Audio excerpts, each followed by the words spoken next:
This is Gary Atensi with CNTV, and today we're in Denver, Colorado. Once again, we're at Timbuk Toys. Since 1993, they have provided toys for learning, laughter, and fun. I'm here at the newest location, basically one company, 4 different stores, 40 plus people that put all this together. Toys is what you do, and I'm here with the one founder, president. Let's start off a little bit about yourself. I mean, this began in 93, really a small little toy store on a quiet street. We now have 4 locations. Tell me a little bit how this got started for you and how you began. I was actually studying urban planning and architecture, and I'm passionate about the idea of what creates a great community. So I decided that it would be fun to put together a great store to help make my community great.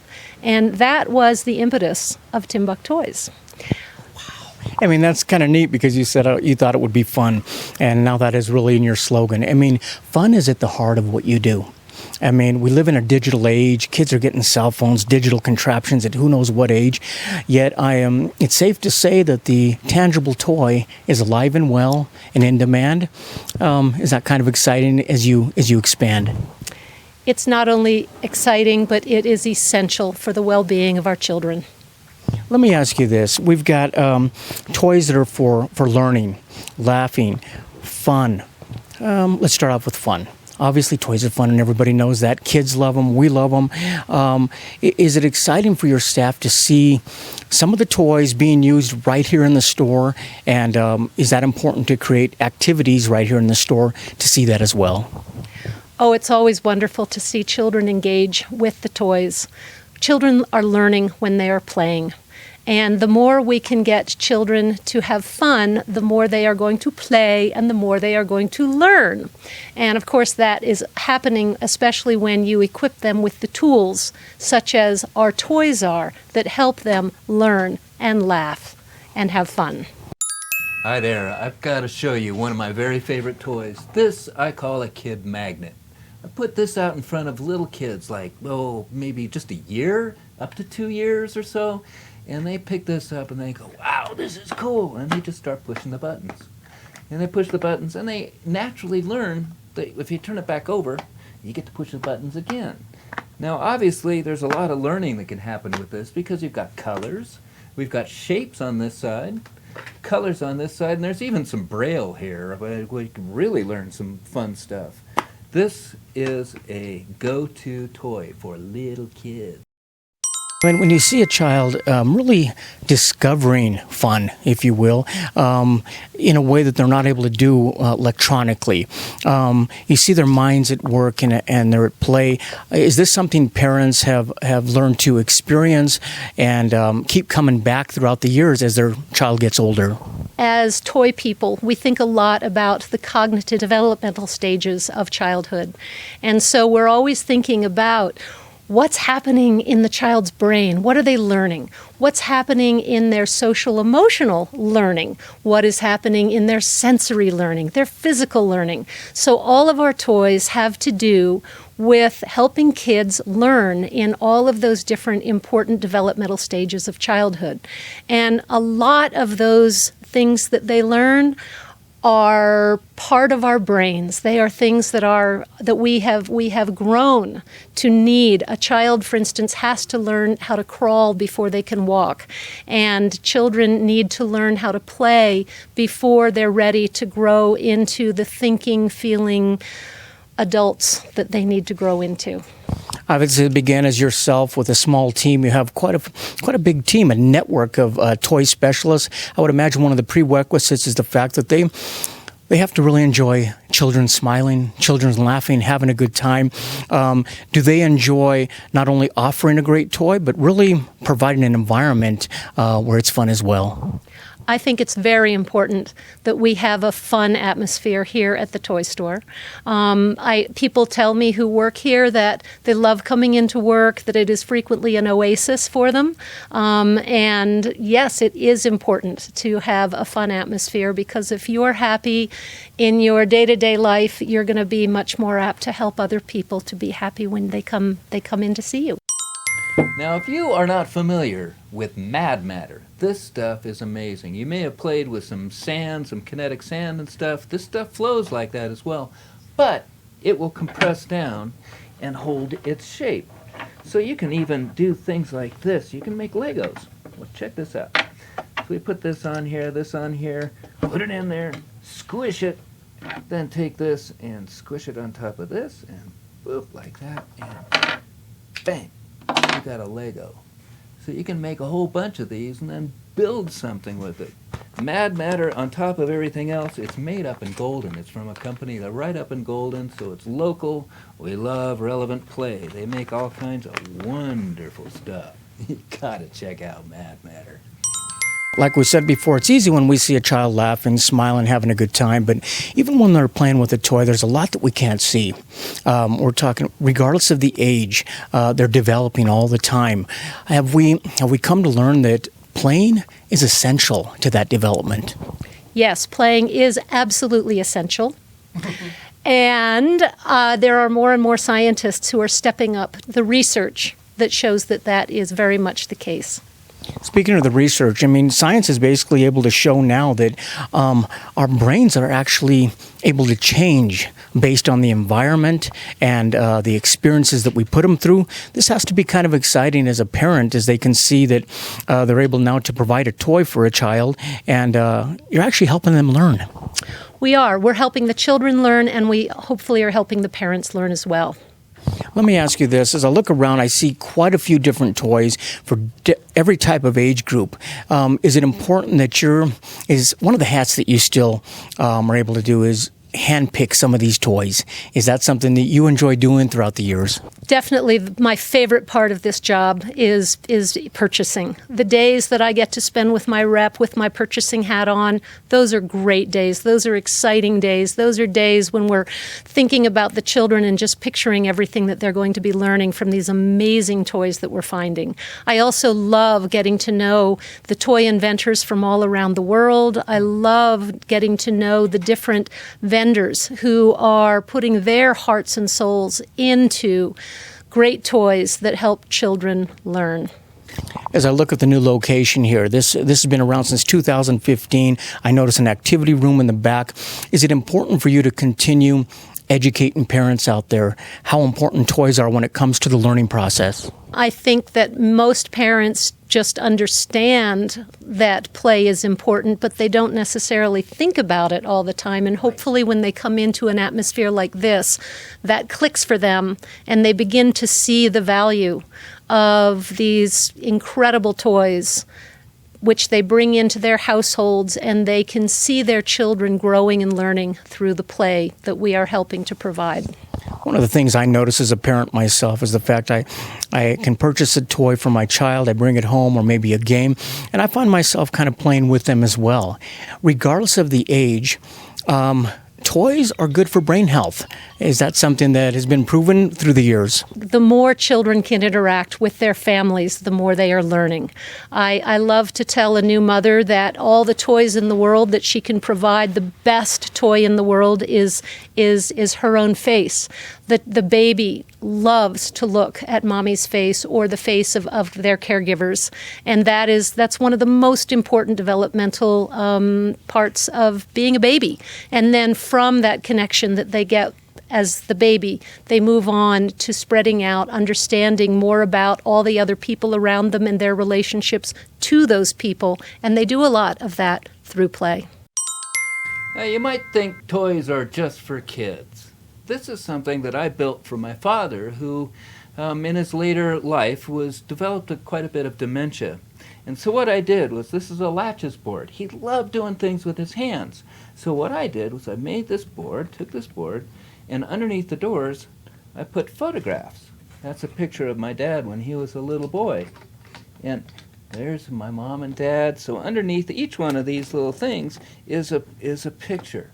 And I tell you, whenever somebody new came over to the house, Dad would pull this out and he would say, "Check this out." And his face would smile, and he loved it. And oh boy, you can imagine how the rest of the family felt.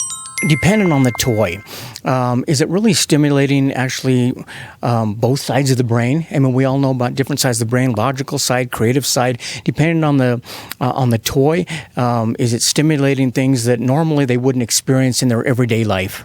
Very much so.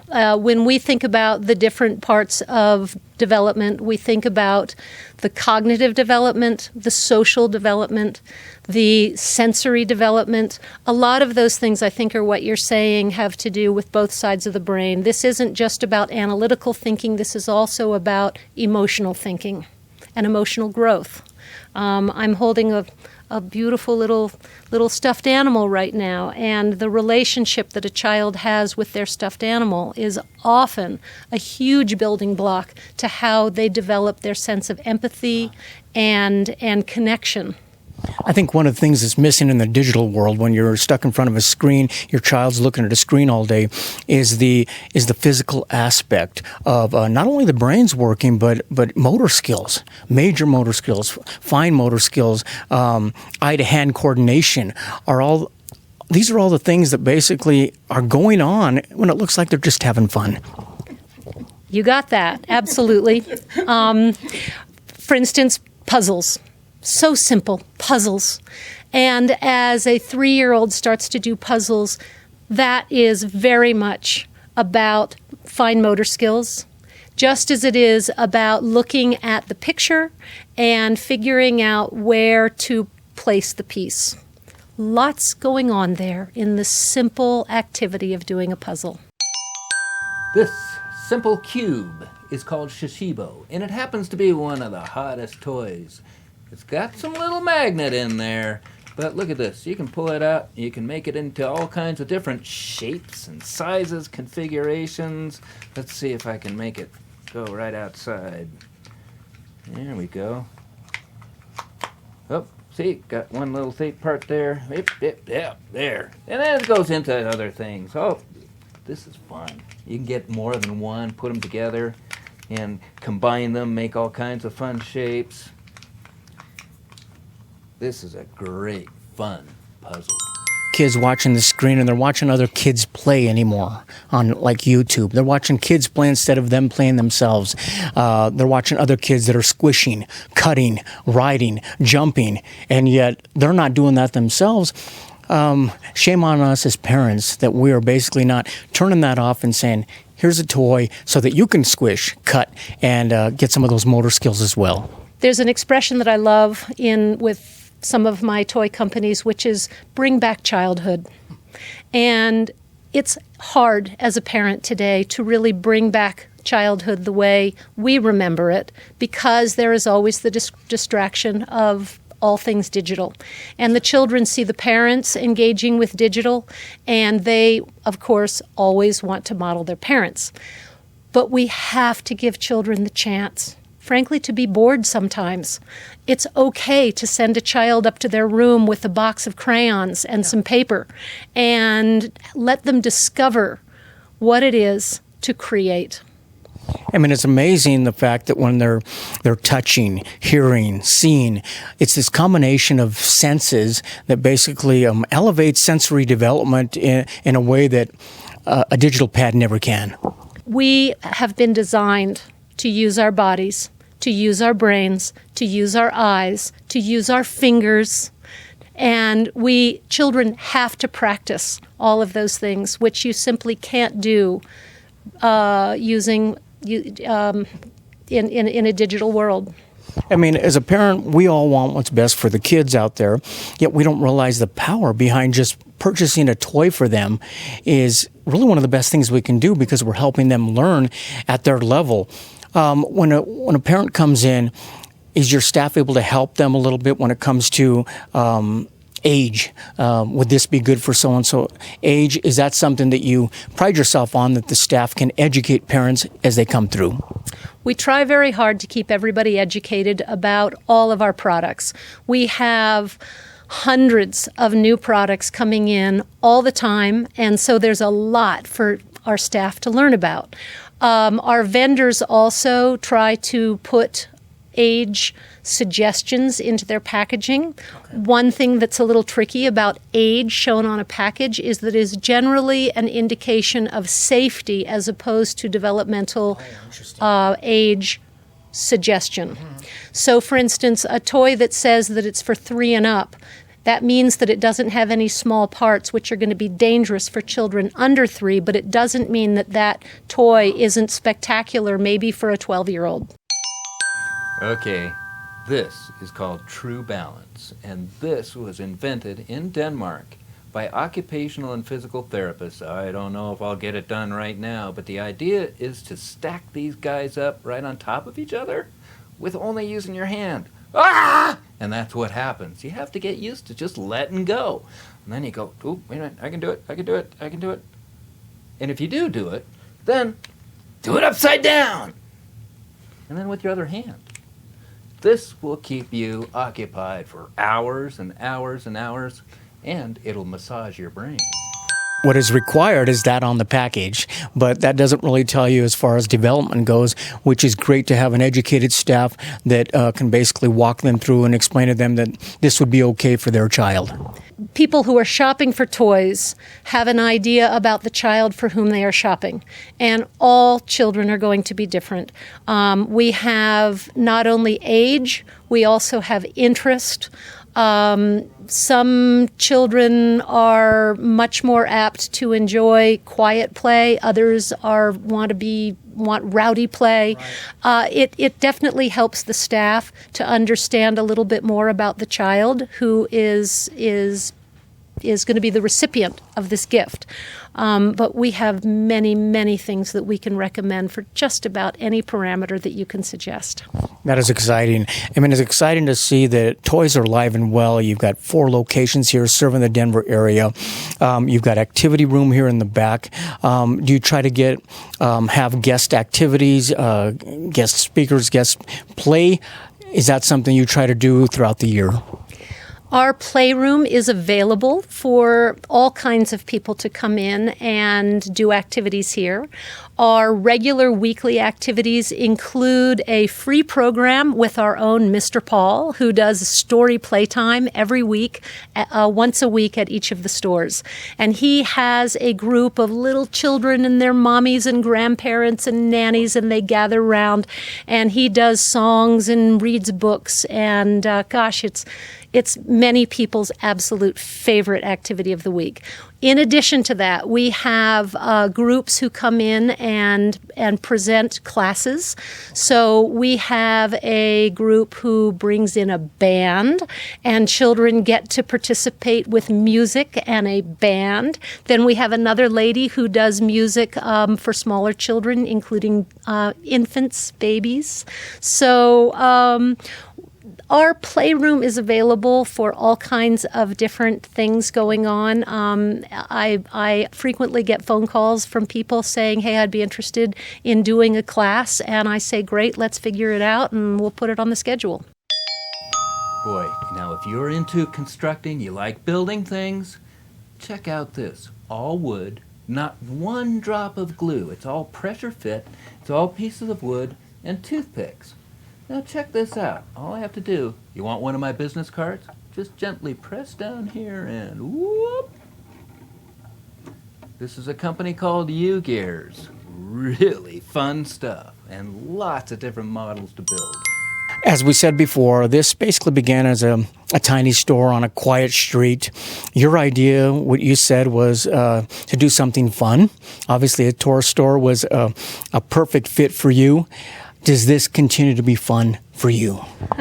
Running a business, yes, it's fun, but it's sometimes hard too. I have a wonderful opportunity to work with amazing people who work here at Timbuk Toys, as well as my vast network of reps and vendors, and then, of course, the wonderful customers who come in. I love learning from my customers. So this gives me so many avenues of outreach. Throughout the series here, we have been, Mr. Paul has been showing us a few of the toys. Is that important for you to educate people on some of these toys? I mean, you look at it and you can't really even tell what it does, maybe. Maybe you're not sure the extent of how it works. Is that something that you try to provide here in the store where you can't really get online if you go shopping online, but actually touch and experience it as well?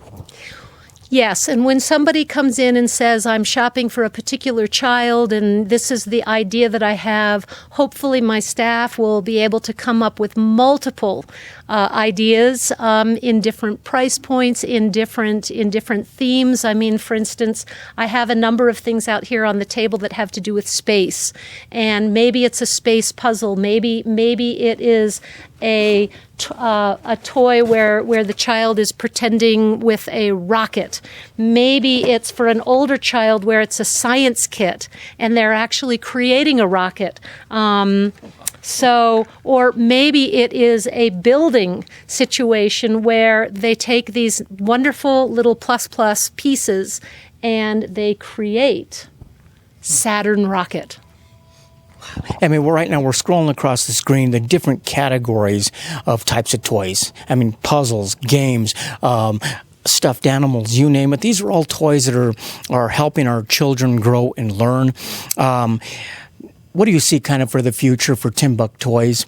What do you hope to bring in the next few years that you haven't already done?